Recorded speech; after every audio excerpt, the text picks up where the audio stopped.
may be the Lord, but you're gonna have to serve somebody. Serve somebody. Good afternoon, everyone. Hope you're having a good time in BLF 2014.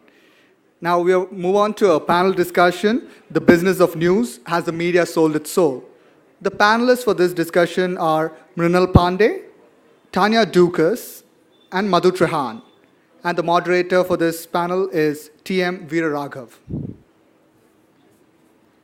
Mrinal Pande has edited Hindi periodicals Vama and Saptahik Hindustan for the Times of India and the Hindustan Times Group, and has been editor, anchor for Hindi news in the Star News and Doordarshan. In 2000, she became India's first woman chief editor of a multi-edition Hindi daily, Hindustan, founder-president of the Indian Women's Press Corps, and a member of the National Board for Film Certification. A former chairperson of Prasar Bharati, she has penned fiction, plays, and essays on contemporary India and its women. A Padma Shri, she was awarded the Red Ink Lifetime Achievement Award by the Mumbai Press Club. Next, we have German writer, journalist Tanja Dückers. First two books, twin volumes of poetry, were published while she was still studying, and her first novel shortly after she graduated. Her books include Horses Zimmer, Hotel mit Sieblich, Portola Drive, and Café Brazil. She has also written children's books and plays.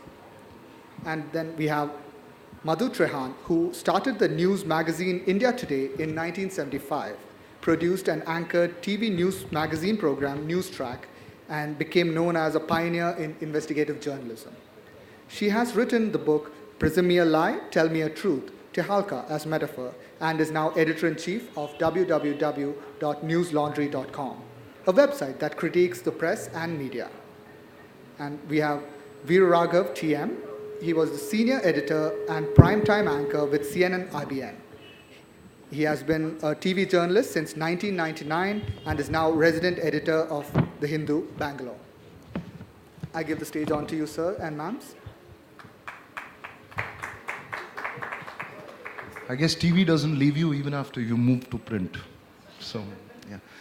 You know, when they offered about this session, I didn't realize that we needed to be careful when writers were framing the topic when it came to media. So, it's pretty interesting the way they've framed it, and it's also very diligent.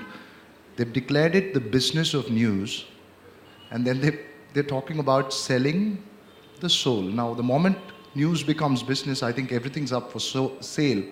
And soul is a very arbitrary term which you can claim to sell or not sell. So given that, we were hoping to have a couple of more journalists with us on this panel. But I guess you have Madhu Trehan, Mrinal Pande, and Tanja. Tanja, who's already told me she doesn't want to comment too much about the Indian media.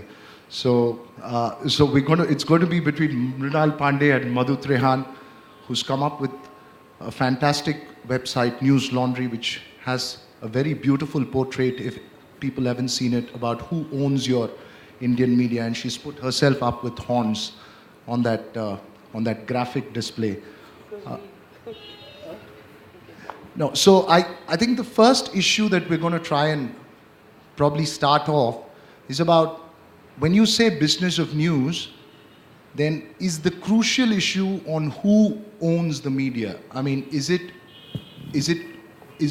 all boil down to the question on why someone's putting money in news? And is it fair to allow anyone and everyone to own the media? I want to start off with Madhu Trehan. And yeah, you have a mic right here.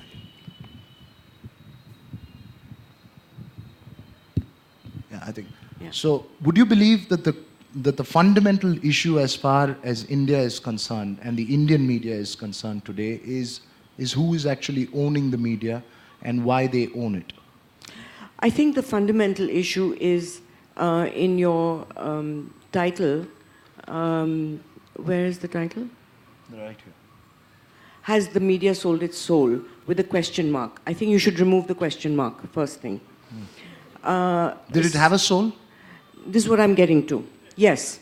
Because I look at the profession of journalism as a public service profession, very much like medicine and the legal profession, which is if you practice good medicine, money will come. But if you take decisions in order to profit, regardless of the patient, meaning if you do surgery that is not required or order tests that are not required, that is maybe not illegal, but it's immoral.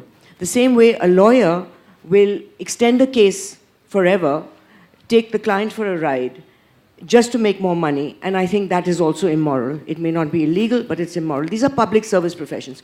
Journalism used to fall into that before corporates and business came into it. And at that, say 20, 30 years ago, it was a public service profession. You did your best in terms of bringing the truth to the reader. Today, since the 90s, corruption has been institutionalized with paid news. It is an institution done by the owners of newspapers and news organizations, which has now spread to others, started by one, the largest newspaper in the world, not India, in the world, the largest circulation in the world. They started it when they certainly didn't, since they were the largest in the world, but didn't need it. So it was greed. Well, I don't want to get into that part of it, but the point is that it lost its public service motivation the minute you start doing this. And then people are getting packages of PowerPoint presentations, politicians before elections, that if you want front page, you pay so much. If you want stuff against your rival, you pay even more. If you don't, then there's a thing of blackmail. We'll put negative stories against you. So we are at its murkiest, lowest ebb of journalism, which is why, I don't want to sort of do a plug here, but it's the reason why News Laundry came into being, when a couple of us felt that this is the time to create a website which has and why is it on the net? Because we have the freedom to not bow down or cow down to any corporates. Right, but again, News Laundry is a privately owned exercise. Now, how do we make a systemic solution to ensure We're transparent. that... question is that, is there then a system in place to ensure that X, Y, and Z aren't allowed to run a news channel? Is that the key issue then? That you know, a big corporate cannot own a big news network. A politician cannot own a news network. Should we have a categorical line on ownership?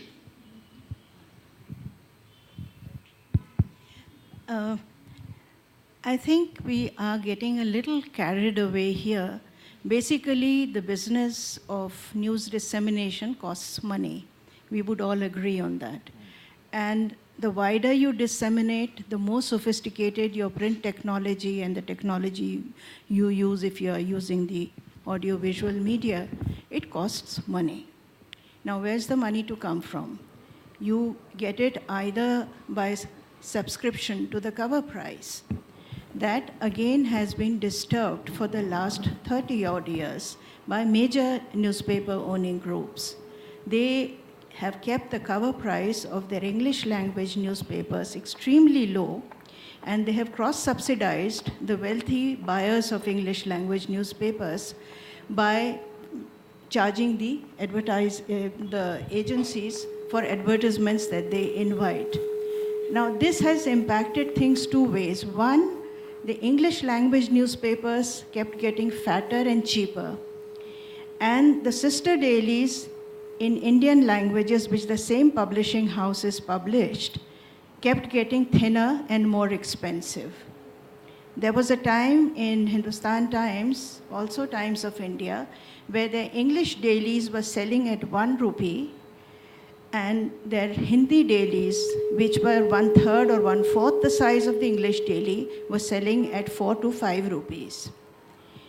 And let me also tell you that a big percentage of people who buy English language dailies have company accounts which pay for their papers. So if you ask them how much your paper costs, most of them do not know.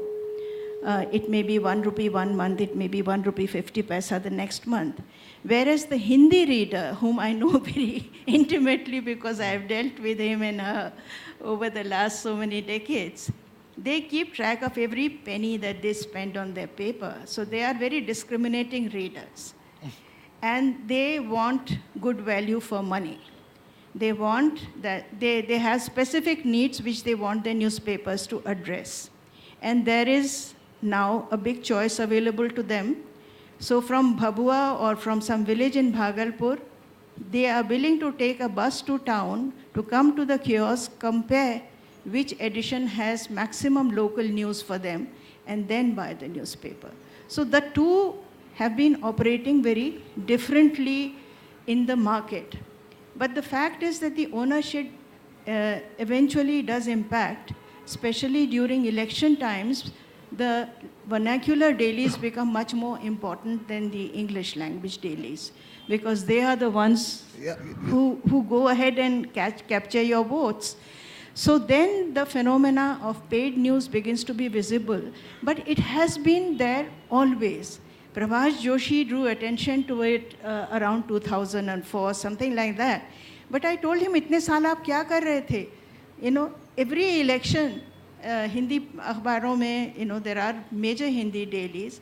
The front page carried positive news about every major candidate in the area, predicting a sure win for all of them. They were contesting, never mind, they were contesting against each other. So I told him ki aapki aankh ke aage se, we had been yelling for the last 10 years about this phenomena, and you are now talking about it. He became very moral all of a sudden, drew himself to his full height and said, "You people don't know anything, and this is a moral question, this is an ethical question." I said, that may be as it is, but that is the reason why you have so many Hindi dailies.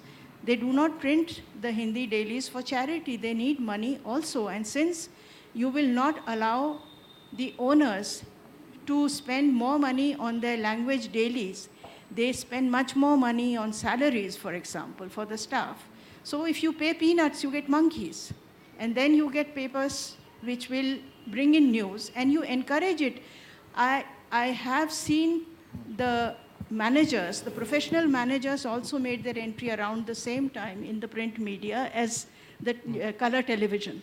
Yeah. So the professional managers then brought this concept of bringing in stringers who are paid on basis of each column space of news that they provide. And these people have a triple charge for all vernacular dailies. They provide news. They also contact the collector and the district authorities and get DAVP, Department of Audiovisual Publicity Material, which gets them government money. And then they get other kinds of independent advertising. And their worth to the company depends on the advertising that they get, not the news. And it's not the editor who controls them, because when they join, they give a little letter to the newspaper organizations saying that this is not their principal vocation. So if there is a case slapped against the paper for something that they have done, it is the editor who must do the rounds of the courts or the company's lawyers. So it's a very wonky situation, and for years it has been running like private fiefdoms. And I think the TRAI has hit the nail on the head by calling into question the ownership. Except for Tribune and the Statesman, there are no major dailies in this country which are not family owned. We write so much about dynasties. The newspapers are the biggest dynasties in themselves. Look at all your major newspapers. They are dynasties, and if they hire editors at all, the editors know very well the moment the family scion comes of age, he or she is going to be put to pasture. So that's the fact of the situation. And it's the same thing with the visual media. 60% of the cable supplies are owned by political leaders and real estate owners. And almost 1/3 of the total channels are again owned by political parties or people connected with various political parties. And it's very difficult when things change hands to find out who has sold what. How many of us have been able to find out how Nadu was sold, to whom, and who owns how much equity? We don't. We cannot find out. Even some public-spirited organizations tried to find out, and they failed. They were told that this is not a questionable area. So I think if the root is seeped in corruption, then it will demonstrate itself, and we blame the end product like Prabhash Joshi. To my mind, I think we have to look at the ownership. The basic of ownership, yes. When you said editors say that if you pay if you pay peanuts, you'll get monkeys. I remember an editor telling me that even if I give roasted peanuts, I still get monkeys. So, it may reflect on the quality of journalists that we are producing over a period. Must have been an English language editor. Yes. Possibly. Because the monkeys speak English. Yes, the monkeys speak English, but here, you don't even have fuel to roast your peanuts in, so you can't possibly offer roasted. No, but coming down to the point, we are in a situation where the Editors Guild writes to the Prime Minister, says that, look, we need you to speak more to us. But why has the Editors Guild or journalist bodies not written or created a movement to ensure that cross-ownership restrictions, which are still on paper, that have been put up, have moved forward? So the question is that while we talk about ownership, have journalists done enough to create momentum to push for ownership restrictions? Have we, as journalists, as a body, failed? I'm putting that openly before we come to journalism. No, you go ahead, because she didn't want to comment on the Indian media. Found that too controversial. Brought up a lot of issues. I would like to blur the line because of regional language, English. I think the problem is the same throughout. You see it as very different between regional languages and English.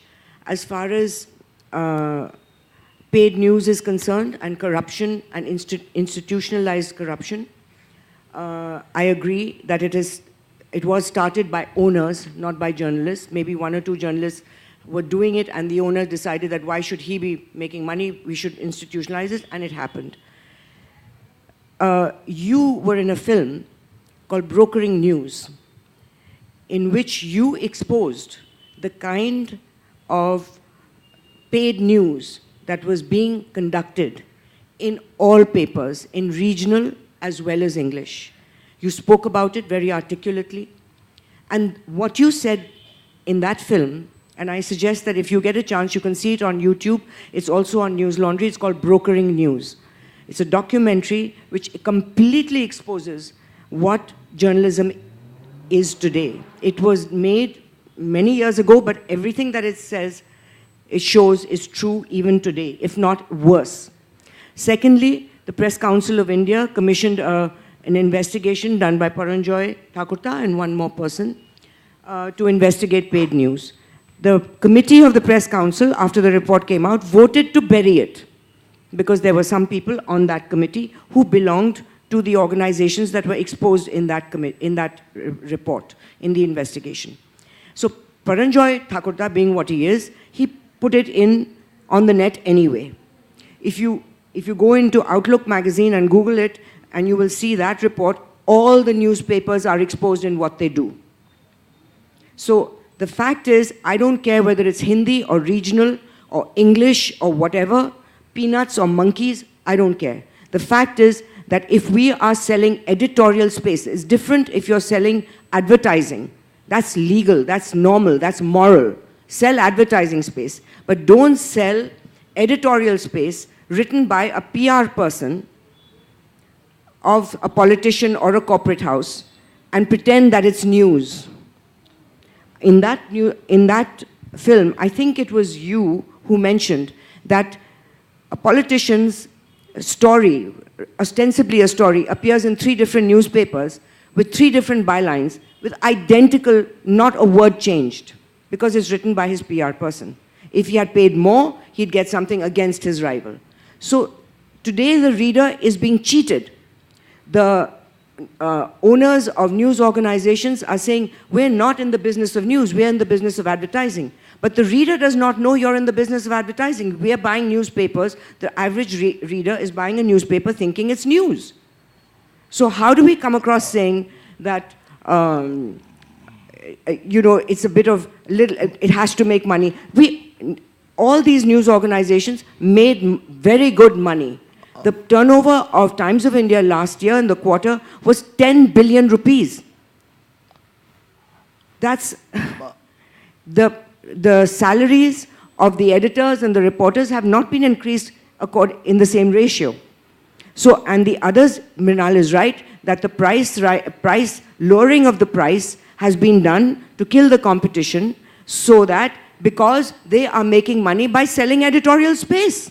Madhu, Now, I'll give you one example. I'll just give you this one example where how far the corruption has gone. This is a story which was reported in the Times of India. You see, they have a rule that no brand is mentioned unless it's paid for. All right? No brand. Even if there's a scoop by some company or some other news organization, they'll say some news organization. Now, this was the reporting of the funeral of the Maharaja, or the ex-Maharaja of Mysore. Now, remember, no brand is allowed to be mentioned in Times of India. Here they say, when news, this is the reporting that he passed away at 4:45 p.m. At 5:30 p.m., Pramoda, that's his wife, arrived in her BMW from Mysore. They're reporting a funeral. What has a BMW got to do with anything? She covered her head, didn't speak to anyone till she reached the ICU and saw her husband. The first plan was to take the body from the hospital to the palace grounds and then to Mysore. Anyway, the report continues, and then, after one paragraph, Pramoda insisted that the BMW X5 be exclusively used and should be brought to the hospital, and the body should be taken in that vehicle to Mysore. When the hospital authorities said it was impossible to keep the coffin in a BMW, she relented. She then said the ambulance would follow his BMW. The Mysore-bound convoy, which left Bangalore around 9:15, was led by Wadia's BMW, so it's repeated over and over again. This is company policy that no brand is to be, and in the tagline, there is BMW. In another story, and if you read the paper today, you will find this on a daily basis. So what are you getting? In the Telegraph, there was a report about a rape in a Mysore resort. At the end of the report, a Bangalore IT professional was raped, and at the end of the report we get, the assault comes at a time. The annual tourist season has just set in. The Puva resort is known for its floating as well as terrestrial cottages. Official rates range from 6,000 rupees land cottage to 10,500 rupees. This is a report on rape. Okay, Madhu. There's no sense of humanity. This is marketing, right, using any opportunity to take a brand and market it and take money for it. This is not journalism. You know, I'm just asking you then this one question. When you say this, and I think the audience have given their thumbs up for it, but I want to ask you something about, you know, when News Laundry comments about anchors and television anchors speaking out, you know, the comments that they make and making a caricature of them, isn't that also then trivializing of news? Then where do you draw the line on trivializing? Wait a minute. We do not trivialize. We show their mistakes. We show their foolishness. We show lack of respect of stories. A resignation of an editor. If you're covering a story of, which we showed in my last Clothesline show, if we're showing a story of a reporter who's in a plane and a little boy is rescued from the flood in Kashmir, and the first thing she does is stick a mic in his face and say, do you want to thank the guy who, and the little boy who's like 6, 7 years old is completely dazed. Then she says, your family's down there. Do you want them to be saved? What does she expect him to say? No, no, no, let them be. What kind of journalism is this? You're telling me we shouldn't expose that? Of course we should expose it. Even if they stand exposed, to make a news portal completely only on the media, how? No, it's not only on the media. We do other stories. Yeah, you do other stories, but the mainstay is still media. Yeah. When it comes to an editor's resignation, it becomes a top-line news. Now, how relevant is that to society in the larger sense when you're talking of news? Don't these portals and the social media also help create the generation of celebrity editors, and so much time is wasted on Have you seen my program? Do you call those celebrity editors what we do to them? We call Arnab super. I mean, come on. Are we bursting their bubble or building celebrity? We're bursting their bubbles. And they have to understand that we are there to show them that you've got to work as journalists. Stop being celebrities. But they still get the best TRPs. Who gets the best TRPs? The TRPs is another issue, because I think the stories that really should be read and how TRPs are stilted and paid for. So don't go by that. That's another story. I wish I worked with News Laundry. Please do come. You know, when probably someday when I'm fired. So But We're waiting. looking at what Madhu has said and what Mrinal has said, and I'm just wondering how we've spoken about the Hindi press and the English press. I wonder how the German press is. I mean, whether there are similarities in the arguments that is being made. And I think it's important also to recognize just a point when you say today the Indian media has sold its soul. I wonder whether when you say it's the business of news, whether it's just the degree of selling that's increased, whether the degree of compromise has increased in journalism or in the media, and where we stand vis-a-vis the rest of the world. I mean, these are very comparative terms. While we may be very critical about the Indian media, I wonder where we stand when in comparison with the rest of the world, which probably Chomsky writes about in the 90s, where in the US sold its soul. Thank you very much for that question.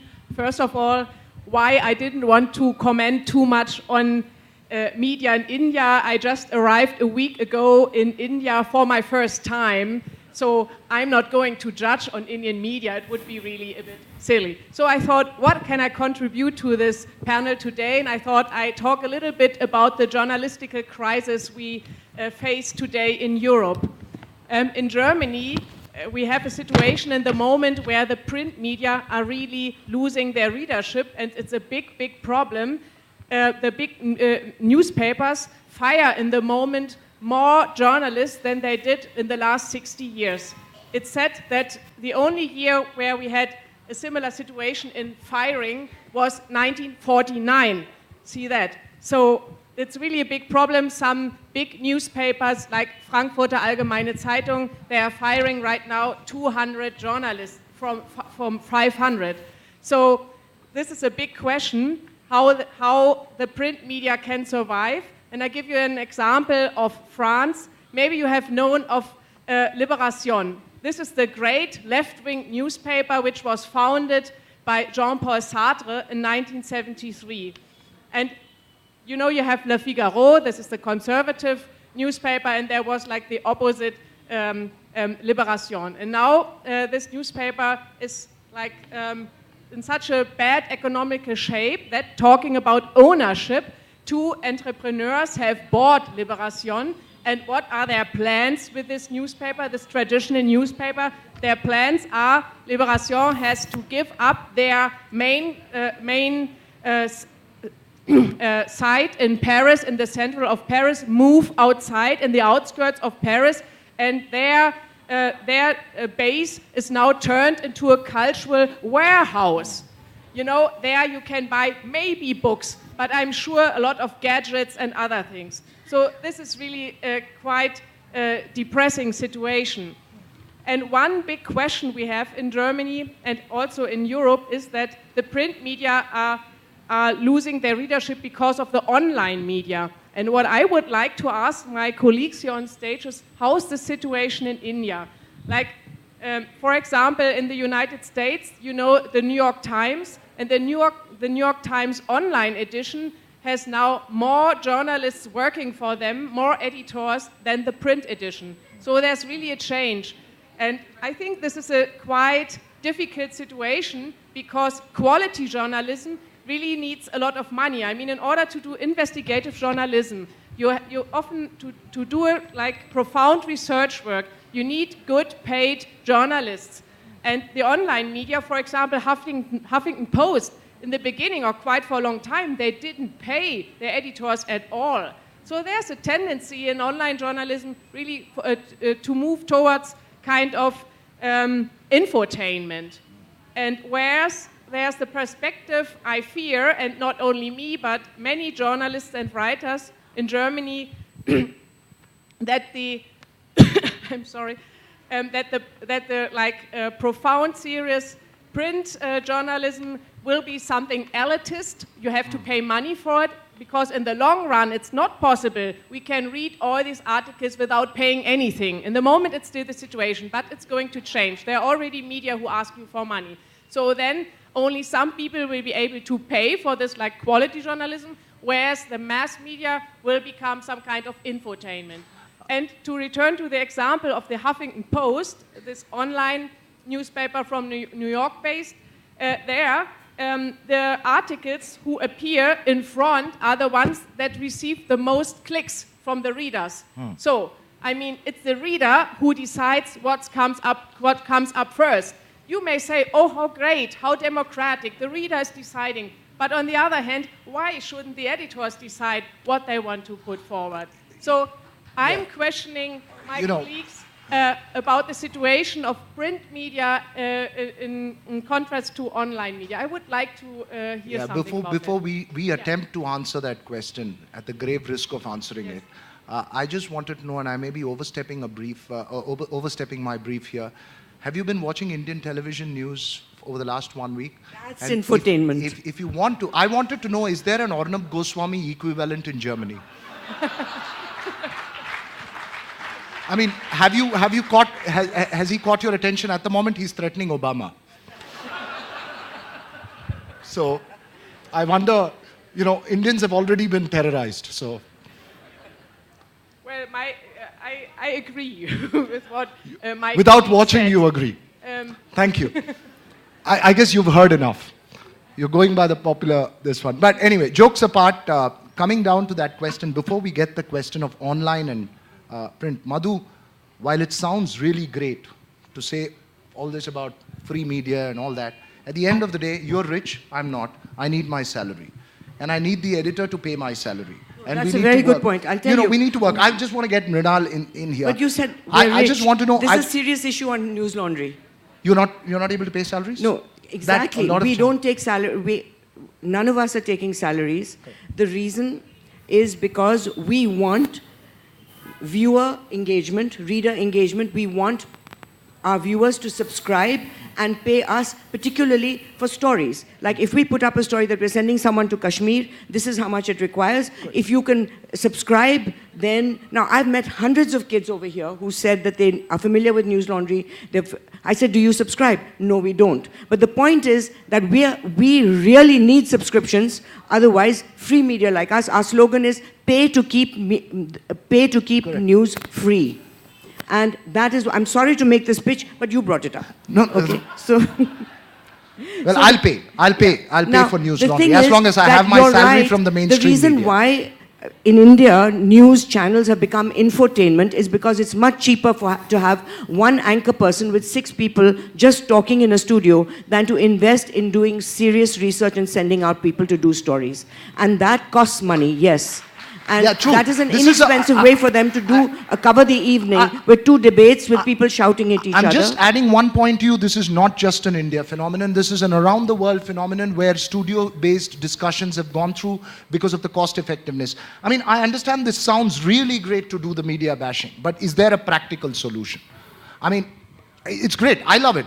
I mean, I love it when the media is bashed as well. It sounds great. I like News Laundry because it's... No, listen, we're not here to bash... we are media. We are the new media. We're not there to bash media. We are there to bash media that is, one, not doing their job, that taking people for a ride, paid news, the scourge of bad, illegal, immoral media. Absolutely. So don't... News Laundry is not there to bash all media. And we also appreciate good people. Right.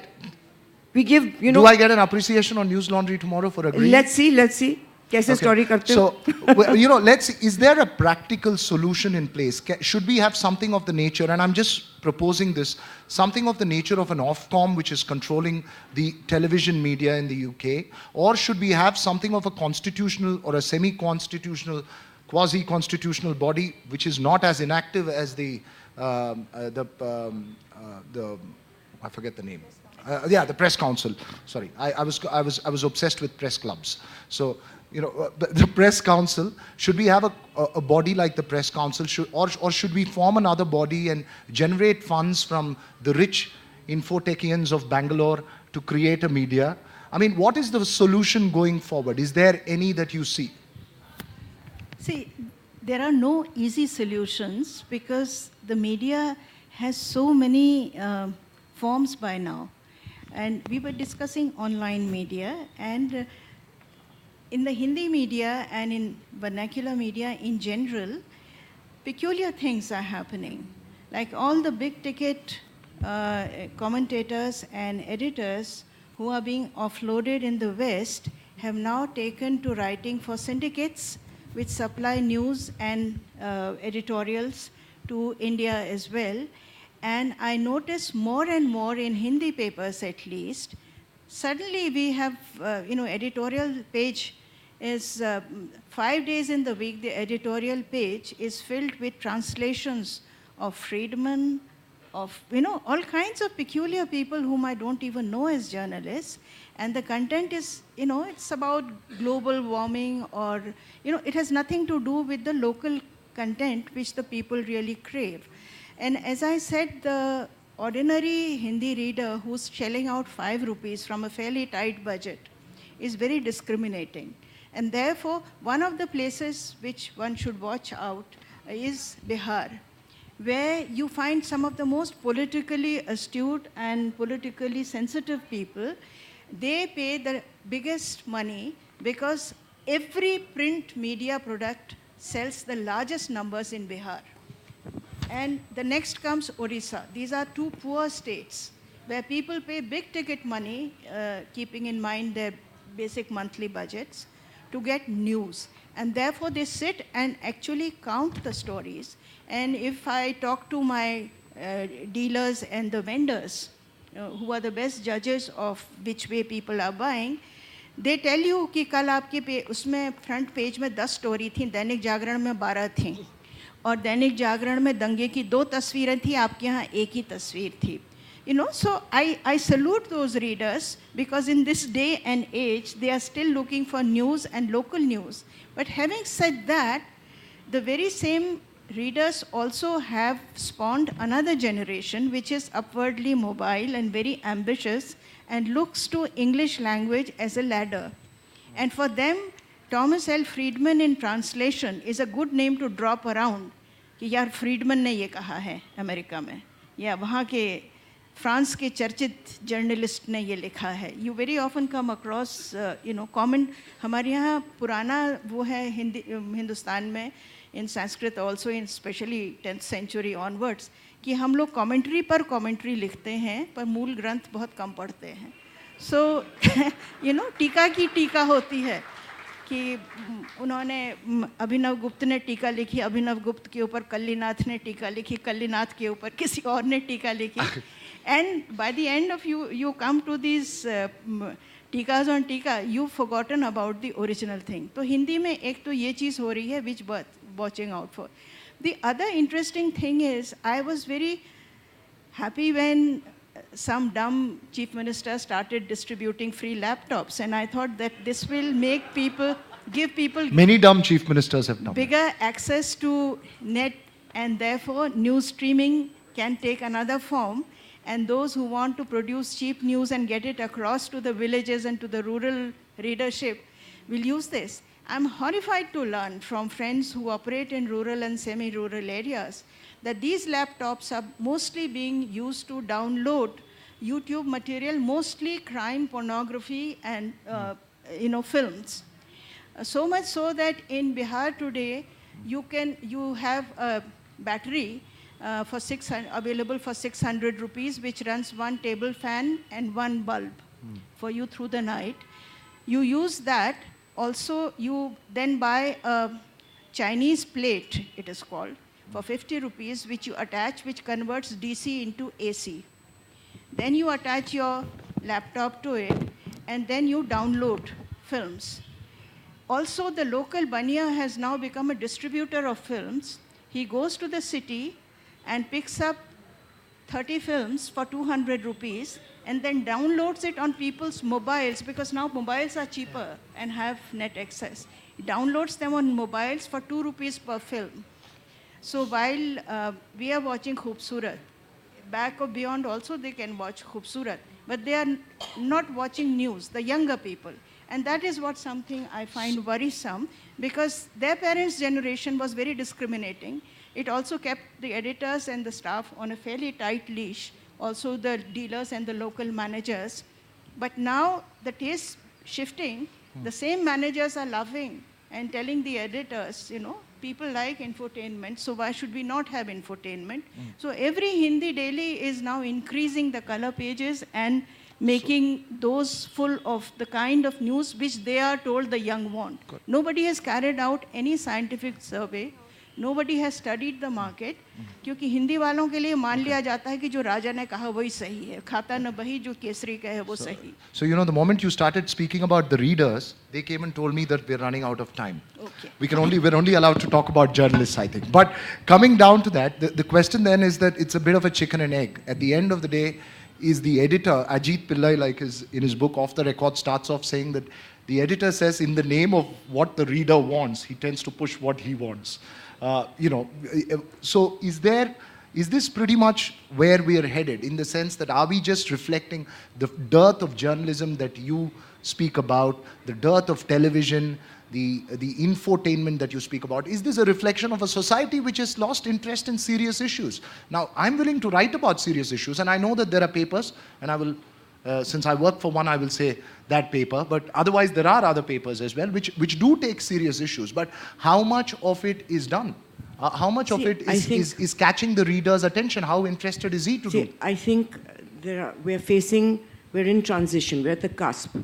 Point is that, in my experience, young people, the reason why MTV and Channel V, Salman Khan as well, has not really grabbed to India's youth, all right? They're not successful channels because they presumed that the youth of India are interested in music, drugs, Pepsi, all this kind of stuff. The truth is that we have seen the youth of India are serious, but they don't need to be lectured to. They don't need to be told in ponderous, serious ways that, hey, we're so, we're dealing with a serious issue. Now, in News Laundry, we do deal with serious issues, but we do it in a fun way, which is why you're calling it trivial. You're looking at the packaging. No, you do it about the media. You don't do it about the serious issues in society, like, let's say, a Dalit upper caste conflict in some corner. The moment you start... We have done exactly that. You have not looked at News Laundry then. We have done exactly that. We have done issues of rape, we've done issues of women, we've done all from the point of view of how the media is covered. No, not always. You're putting a prejudice on top because we do critique the media, that is the niche, but it doesn't mean that we close our eyes on other issues because we are sensitive to the fact that today's youth, our target group is today's youth, all right? It's a wide youth, meaning from 18 to maybe 40, 45, not very youthful, but the fact of the matter is the interest level, they are interested in serious issues, but we don't have to bore them in the style that you're talking about, sorry, your paper Hindu, which can be ponderous and tedious. Okay, so I think it's time to wind this up. You have to sound really serious to be serious. No, you can deal with really serious issues in Can I a have a lighter disclaimer way. here? I represent myself, not my paper. Okay. And yeah, I guess you've spoken about the rivals, so you can speak about my paper as well. So I think it's important that you're saying, where are we going? I think it depends on our readers, viewers, and ourselves. If they support good journalism, if they buy the papers or go on websites that are good, that are important to the country, then you'll see it. I know. I wonder what good journalism is. And I frankly think that it's a very, very arbitrary term on what good journalism is, who defines good journalism is. Expect the same quality of papers to reach you tomorrow, day after, and for the next few years, I guess. I guess that's the only takeaway at the end of the day. That's very pessimistic. We've got to change. Yeah, well, what are you saying? You're going to expect the same papers forever? No. Because at the end of the day, the real truth is that it's not going to change immediately. It's probably going to change over a period of time. It's changing every second as you speak. You mean the papers? Everything. For the better or for the worse? Everything. Everything's changing. People are changing as they listen to you. All right. That's very good. That makes me feel very reassured. Let's be optimistic. Let's be optimistic. On that optimistic note, and since we've given you very little time in this, is there a quick German a solution that you want to offer, engineering solution? No. Well, I said I wouldn't judge or wouldn't say anything about Indian media, but now I am going to say a little thing. Wow. I'm reading here each day The Hindu, and it had on the first page advertisement. I mean, on the first page. That I found quite amazing. In the West, that's called selling your mother. I love my salary. In the West, that's called selling your mother. No ad is put on the first page in the West. Because they won't pay me 50 rupees per paper in the morning. Can I add one thing? That in New York Times has now started what you call native advertising. We have exported, other than yoga and the zero and numbers, we've also exported paid news. They call it native advertising. It's anyone's guess why they call it native advertising. There's a colonial tinge to it. One thing, when we are talking about ownership and of whom we are dependent, yeah, I mean, there are examples of new newspapers in Germany and in France who really were completely without advertisement in order to free themselves from that. So I'm a slightly little bit optimistic because I'm not seeing that the younger generation is apolitical. I think that is a myth. At least in Germany and also in some other European countries, I can say that people protest more, that they are more intervening in policy. It's not true that the younger generation is disinterested. That's a myth. So, but we have one problem. People are used that information are always for free. And you know, it started that the online media, that it's always for free. And at the very moment where you have to pay, people suddenly withdraw. And here I think it's a problem of value. Immaterial value is also something you have to pay for. It's, you know, like deep research. Good journalism doesn't have to be free like grass in the meadow in front of you. Yeah, people have to learn also that you have to pay something for it, but it has to be payable also for people who don't have a lot of money. Correct. So this is really a problem for the future. Right. On that note, I think that's the key issue here. When people tend to pay and contribute in terms of money, then our dependency on advertisements goes less, and at least then we have a possible solution in terms of at least a few media houses. There are, of course, other systemic issues that need to be discussed. Thank you very much. We hope it was as entertaining as the news are at 9. You didn't shout enough. No, I know, I didn't shout enough. I lost television about a year and a half ago. My blood. So thank you very much for patiently sitting through the media bashing discourse that we had. Thanks to Madhu and Mrinal. Thank you to all the panelists for making such an interesting conversation. Just like to remind everyone that to interact more with your favorite authors, the book signing tent is right behind the help desk. Also, since Bangalore Literature Festival 2014 is dedicated to the late Dr. U.R. Anandamurthy, we are having a photo exhibition of his works in the cafeteria.